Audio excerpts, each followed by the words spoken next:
Oi, pessoal, tô passando aqui pra gente bater um papo sobre traição, atendimento de casais que estão passando ou passaram por infidelidade conjugal.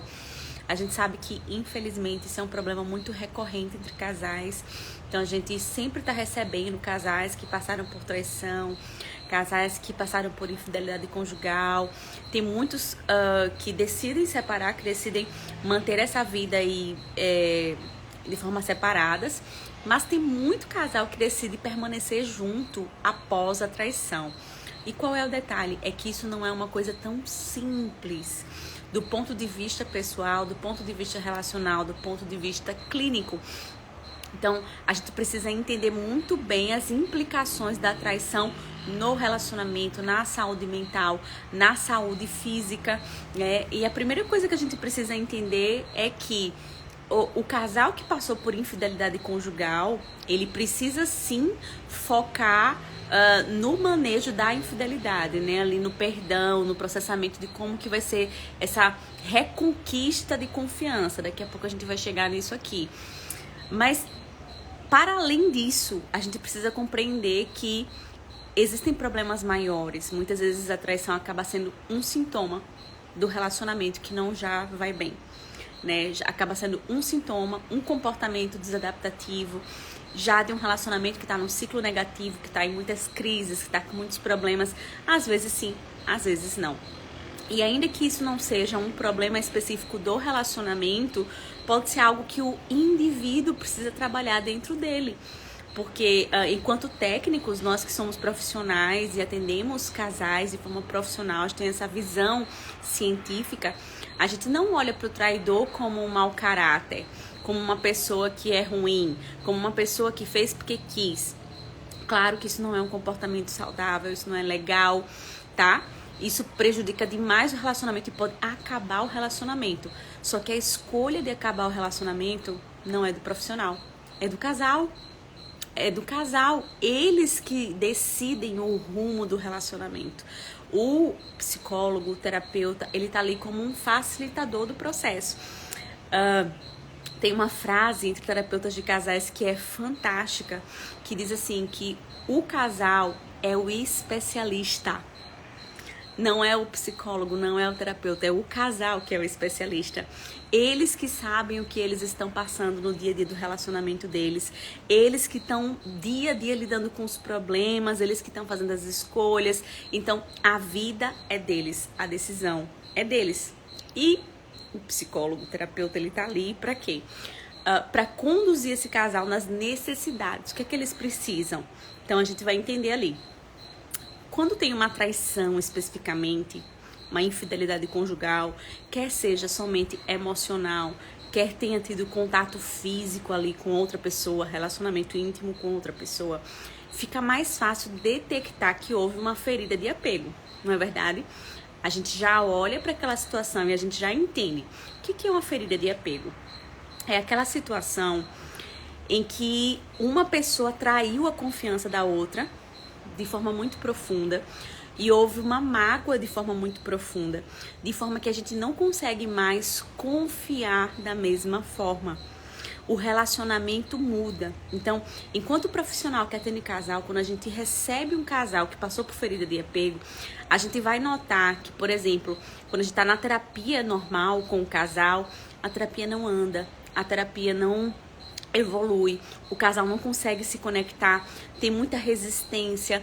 Então a gente vai começar a perceber que principalmente a pessoa que foi ferida, a pessoa que foi machucada, que foi traída, ela vai ter ali muita resistência de voltar a confiar, de se abrir.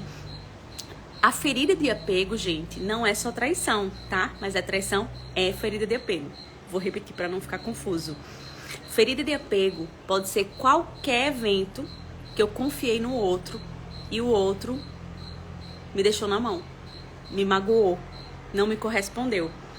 Mas a traição é ferida de apego, tá? E normalmente, quando é traição, é mais fácil da gente olhar e dizer, tem aqui uma ferida de apego. Mas nem sempre é tão claro assim. Muitas vezes a ferida de apego foi o marido que não estava presente no parto. O marido que não estava presente na morte do sogro, na morte do pai da esposa. e aquilo foi devastador para a esposa e ela entendeu que não podia contar com esse marido. Então, isso é uma ferida de apego. É uma circunstância que a ausência do outro, a ausência de assistência, a negligência do outro fez uma mágoa profunda, uma marca profunda e criou uma sensação de muita insegurança de que eu não posso contar com ele. Eu não posso confiar nele. Eu não posso me entregar para ele, porque no pior momento ele vai me deixar sozinha.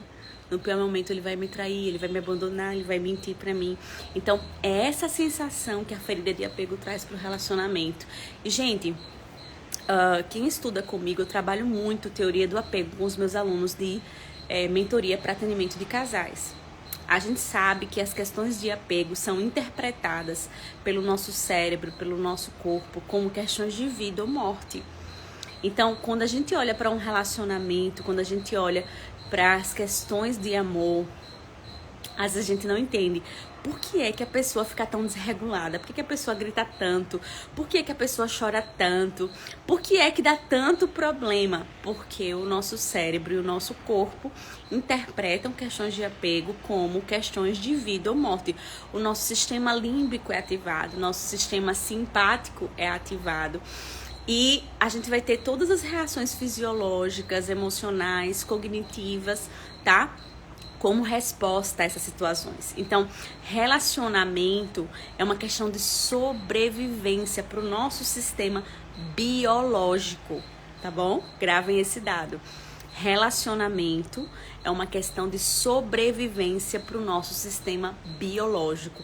A nossa programação biológica entende relacionamento como questão de vida ou morte, e não deixa de ser. Seres humanos existem e se procriam a partir de relacionamentos, não é verdade? E aí, qual é o detalhe? Quando a gente está num relacionamento forte, com uma base segura, com apego seguro, o que é que as pesquisas já mostram? Que esse relacionamento que traz segurança, ele faz com que eu fique mais relaxado, os meus níveis de estresse baixem, os meus níveis de ansiedade baixem, a minha vulnerabilidade para depressão baixe, nível de cortisol. E o que aumenta? Aumenta relaxamento, sensação de bem-estar, aumenta aí longevidade. Quando a gente pega várias pesquisas e estatísticas que mostram, por exemplo, longevidade de pessoas casadas e longevidade de solteiros, normalmente os casados têm uma longevidade maior. Então, a gente entende que o nosso corpo interpreta relacionamento e apego como questão de sobrevivência. E o nosso corpo simplesmente reage a isso, tá? Então, se eu tenho alguém com quem eu possa contar, alguém que me escuta, alguém que eu me conecto, isso automaticamente faz bem para minha saúde. E aí, onde que você vai chegar, Amélia? Esses casais que passaram por traição, esses casais que passaram por ferida de apego, imagine que antes havia essa sensação de apego seguro, de que eu posso me jogar no outro, eu posso confiar no outro, eu tenho alguém que me ama, eu tenho alguém que eu possa confiar, e de repente eu me joguei e a outra pessoa saiu do lugar e me deixou cair. Essa é a sensação de quem foi traído. Você confia e se joga e se entrega no outro, e o outro te decepciona, e o outro te abandona, e você simplesmente cai. Outras pessoas dizem, eu quebro a cara. E é por isso que quando a gente vai trabalhar com um casal que passou por traição, é muito comum que a pessoa traída não confie mais. Por quê? A sensação é de que eu me joguei e quebrei a cara. Eu vou quebrar a cara de novo. Ele vai sair do lugar de novo. Vai me deixar de novo. E eu vou sentir a mesma dor de novo. Então, é essa sensação de insegurança, de que doeu. E será que eu posso me jogar de novo? Doeu? Será que eu posso confiar de novo nesse relacionamento? Será que ele vai fazer a mesma coisa? Então, entenda que esse trabalhar com casais que passaram por traição, por mais, eu fiz um history falando sobre isso, por mais que o casal tenha decidido, né, a pessoa traída tenha decidido perdoar, que acontece muito. Vou voltar a lembrar aqui que a decisão de permanecer ou não no relacionamento é do casal, não é nossa. Então, muitas vezes eu decido ficar num relacionamento, decido perdoar, mas eu continuo com medo. Isso é natural. Natural. O nosso corpo vai interpretar isso como perigoso, porque eu já me entreguei uma vez e doeu. Eu já me entreguei uma vez e fui decepcionada. Então, a resposta natural do meu corpo vai ser dar alertas para que eu tome cuidado e não aconteça de novo, tá? E aí é onde entram os sintomas, que são sintomas típicos de TEPT, de transtorno de estresse pós-traumático, né? Então, as pessoas que passam por traição vão ter sonhos com traição, pesadelos, né, na verdade, vão ter pensamentos intrusivos, de repente pensa o tempo inteiro sobre aquilo, às vezes vê uma pessoa parecida na rua, ou vê uma mensagem, uma foto, uma situação parecida, teu coração já dispara, você já lembra da situação, flashbacks, enfim, é aquele medo constante de que vai acontecer de novo, vai acontecer de novo. Isso é o quê? Isso é o estresse pós considerada um trauma, tá bom? Então, a traição é considerada um trauma e ela traz consigo todos esses sintomas. Então, imagine esse casal que eu preciso desenvolver base de apego seguro, eu preciso desenvolver conexão emocional nesse relacionamento, mas existe uma ferida de apego. Tem um medo de voltar a confiar, tem um medo de voltar a se entregar, porque a qualquer momento ele pode me deixar de novo. Vocês entendem isso? Como que a gente vai gerar conexão emocional se a ferida de apego não está curada? Então, primeiro a gente trata a ferida de apego, né? A gente desescala o casal, a gente faz com que esse casal consiga se sentir mais acolhido. A gente parte para o tratamento dessa ferida de apego e depois a gente conclui o processo de terapia fazendo a reconexão emocional do casal. Mas existe um passo a passo para fazer isso. E é muito interessante porque, por exemplo, quando a gente vai para a terapia dos esquemas, a gente vai ver que a terapia dos esquemas traz ferramentas assim incríveis para a gente entender por que houve a traição.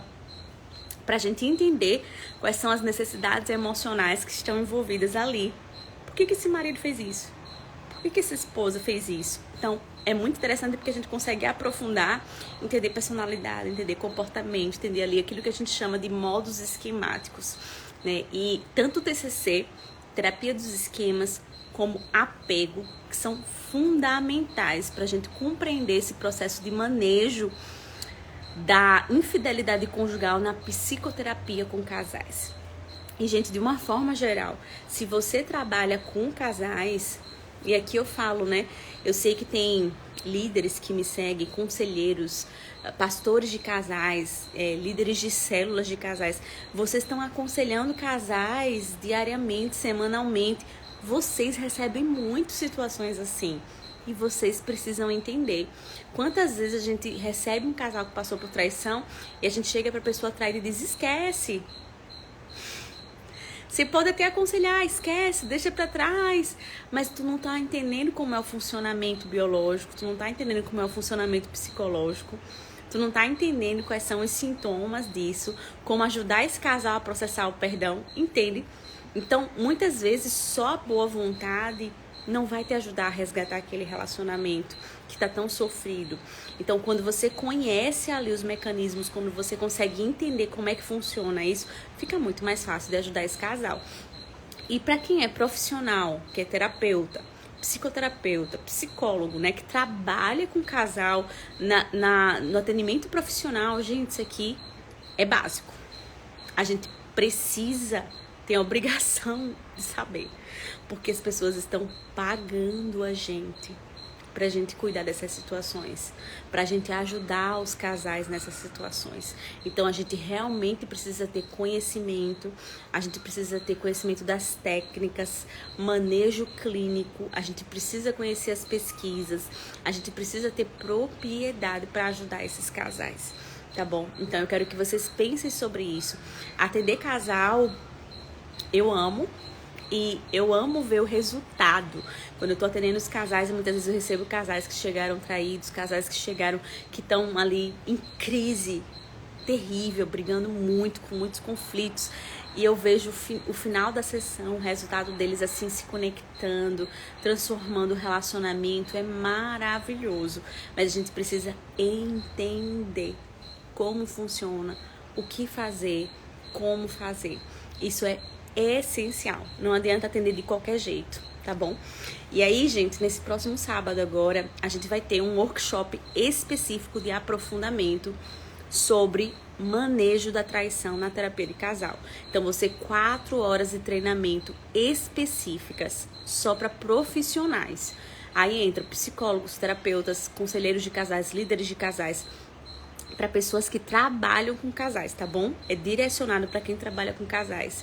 São 4 horas de treinamento. A gente vai ver os principais protocolos baseados em evidências para ajudar casais que passaram por infidelidade conjugal. Vocês já entenderam aqui um pouquinho pela explicação que eu dei desde o início que não é algo tão simples, não é simplesmente esquecer. Tem muita coisa, tem reação fisiológica, tem uma programação biológica, tem emoção, tem processo de memória, tem muita coisa envolvida e a gente precisa entender para que a gente consiga efetivamente trazer resultados eficazes para esse atendimento, tá bom? Infidelidade financeira, muito bom. A infidelidade financeira, Sandra... a Sandra mandou aqui a pergunta. A infidelidade financeira no casal, como manejar? Gente, dependendo da pessoa, inclusive eu já atendi um casal numa situação assim. A infidelidade financeira pode se configurar numa ferida de apego. O que é isso? É uma quebra de confiança. A pessoa me enganou, a pessoa mentiu pra mim, me magoou profundamente, me causou um prejuízo profundo. E eu não consigo mais confiar. Eu já recebi casais assim, que por questões financeiras não conseguia mais confiar no relacionamento, não conseguia mais confiar no outro, né? Então, isso pode se configurar numa ferida de apego. Se a gente percebe que se configura, o que configura uma ferida de apego? Primeiro, eu não consigo confiar no outro do mesmo jeito. Segundo, o relacionamento muda. É como se fosse, tem um ponto ali, tem uma situação ali que a partir daquilo, mudou o comportamento. Mudou a conexão emocional, mudou a atração física do casal, tá? Tem um ponto em que muda o relacionamento. Isso é uma ferida de apego. E aí a gente entra com um protocolo específico para ajudar esse casal na cura dessa ferida de apego, tá bom? Então, e a gente vai entender, Sandra, outra coisa muito interessante é que tem muitas questões financeiras do casal, de conflitos, que estão relacionadas com necessidades emocionais, que estão relacionadas com questão da personalidade, que estão relacionadas com questões de apego. Eu gosto de dizer que os problemas que os casais trazem pra gente não é que eles não existem, mas é que por trás dos problemas tem outros problemas que são base. E o psicólogo, o terapeuta, ele precisa ter esse olhar. De não olhar simplesmente a historinha que está sendo contada ali, mas entender o que está por detrás. Quais são as necessidades emocionais que estão por detrás? Quais são as situações que estão por detrás? E a gente não vai focar ali simplesmente no superficial. A gente vai lá para a raiz. Para entender aquele funcionamento, para ajudar esse casal a se reconectar, para ajudar esse casal, quando a gente resgata a confiança, quando a gente volta a conversar, quando a gente consegue falar e escutar de forma empática, a gente consegue resolver qualquer assunto dentro do relacionamento. Agora, se não existe comunicação empática, se eu falo e o outro não me escuta, se o outro escuta, o outro fala e eu não escuto, se não existe entendimento, se o casal está em crise constantemente, não tem nenhum assunto, não tem vários assuntos não resolvidos nesse relacionamento. Então entenda que muita coisa do problema do relacionamento não está nos problemas superficiais, está por trás. Tem necessidades emocionais que precisam ser resolvidas por trás, tá bom? Amélia, tem um curso completo sobre casal. Oi, Joyce Melo. Então, nós temos uma mentoria para atendimento de casais. Tem turma nova abrindo agora em novembro, tá? Mentoria para atendimento de casais. O que é isso? São 2 meses onde eu treino profissionais, tá? Trazendo as principais abordagens baseadas em evidências. Então, TCC, terapia dos esquemas, apego, as técnicas de como manejar casais que estão em crise, brigando muito, regulação emocional, entra várias coisas, terapia de casal em grupo, ministério de casais, quem é líder de casais nas igrejas, em instituições, a gente entra com um módulo específico trabalhando isso. Então, assim, é um curso que dá uma visão bem ampla. Eu gosto de dizer que a mentoria para atendimento de casais é um guarda-chuva, que você consegue ter uma cobertura e uma visão ampla. Você consegue ver as situações do relacionamento e dizer, isso aqui é isso, isso aqui é isso, isso aqui eu vou com isso. Por quê, gente? O que é o ideal? O que é que eu ensino para os meus alunos? O que é o ideal? O ideal é que eu tenha duas pessoas que elas estão abertas um para o outro, que elas confiam um no outro, que elas se conectam emocionalmente um com o outro. Isso é o ideal dentro de um casal. É a base de apego segura. Então, os dois estão ali disponíveis, os dois estão ali entregues, mas nem sempre a gente tem isso. Então, muitas vezes o casal está preso dentro de um ciclo negativo e em outras situações a gente vai ter, por exemplo, um dos cônjuges que não quer participar da terapia, que não quer mudar, que abandonou, que está traindo. Então, para cada situação existem protocolos específicos com padrões de resultados diferentes. Então, eu preciso entender, para a mulher que está passando por divórcio, o que é que eu uso? Para o casal que os dois estão querendo se conectar, o que é que eu uso? Para o casal que ainda está tendo infidelidade conjugal, o que é que eu uso? Você sabia disso? Cada abordagem tem sua limitação. A gente não consegue usar TCC para tudo. A gente não consegue usar esquemas para tudo. E até apego, a gente tem limites também. Então, a gente precisa conhecer cada uma das abordagens e entender como a gente vai utilizar ali, dependendo das situações que os clientes nos trazem. Eu termino aqui a live com uma fala do Jeffrey Young, que ele diz assim: eu espero que o futuro das psicoterapias seja integrador e que os profissionais de psicologia, ao invés de se agarrarem a uma única abordagem, como se fosse a resposta e a solução para todos os problemas, eles aprendessem que novas descobertas estão sendo feitas e que a gente é capaz de integrar conhecimentos. Eu fecho aqui a minha live falando sobre isso. Entenda que hoje você precisa ser um terapeuta integrador, porque não existe abordagem nenhuma que traga resposta para tudo. Mas se você quer atender casais, você precisa ser bom nisso e saber como manejar os problemas que são típicos de casais, tá bom? Josi, me chama no inbox, tá bom? Me chama aqui no inbox do Instagram. Ela tá perguntando como eu faço para entrar no curso. Me chama aqui no inbox, tá bom? Que a gente conversa melhor, tá? Eu vou terminar, meu celular tá já descarregando, mas quem chegou agora ou do meio pro final, volta no início para entender o fio da meada, tá bom? Beijo grande, boa noite, fiquem com Deus.